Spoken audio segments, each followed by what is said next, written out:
Hello friends, welcome to DVM channel. మనం ఇప్పుడు tandoori leg piece చేసామన్నమాట.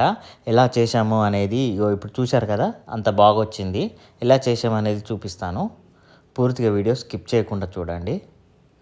ఫస్ట్ మనము లెగ్ పీస్ చూడండి, కట్ చేయించి ఇలా వాష్ చేసుకున్నాం అన్నమాట.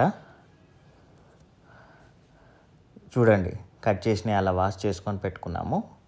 పక్కకి పెట్టుకున్న తర్వాత మనము ఒక బౌల్ తీసుకొని అందులో పెరుగు వేసాము, అల్లం పేస్ట్ వేసామన్నమాట. నెక్స్ట్ వచ్చేసి కారం పొడి వేసాము, బటర్ వేసాము. ఇది తందూరి మసాలా అన్నమాట. కస్తూరి మేతి,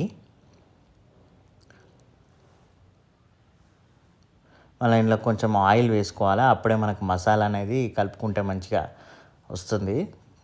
వేసుకొని కలుపుకొని ధనియాల పొడి వేసాము. ఇప్పుడు దాన్ని అంతా మిక్స్ చేసి పీసెస్కి అంటించామన్నమాట. ఇక మనం ఒక 3 to 4 hours పక్కకు పెట్టాము. ఇలా పక్కకు స్టోరేజ్ చేసామన్నమాట. దీంట్లోనే మళ్ళీ మీదికి వెళ్ళి కొంచెం బటర్ వేసాము. ఇక ఒక 4-5 hours మనం స్టోర్ చేసిన తర్వాత దీన్ని తందూరి లాగా చేసుకున్నాము. మనము గ్రిల్ లేదు కాబట్టి ఫాయిల్లో లెగ్ పీసులు పెట్టేసి మనం ఫైర్ క్యాంప్ పెట్టినట్టు పెట్టి, మనకు ఆల్రెడీ చలికాలం కాబట్టి ఫైర్ క్యాంప్ పెట్టినట్టు పెట్టి అందులో అన్ని ఫాయిల్స్ వేసేసామన్నమాట. ఇలా అయ్యిందండి. నచ్చితే సబ్స్క్రైబ్ చేయండి, లైక్ చేయండి, బెల్ ఐకాన్ ప్రెస్ చేయండి. వీలైనంత వరకు ఎవరు ఉంటే వాళ్ళకి షేర్ చేయండి ఫ్రెండ్స్.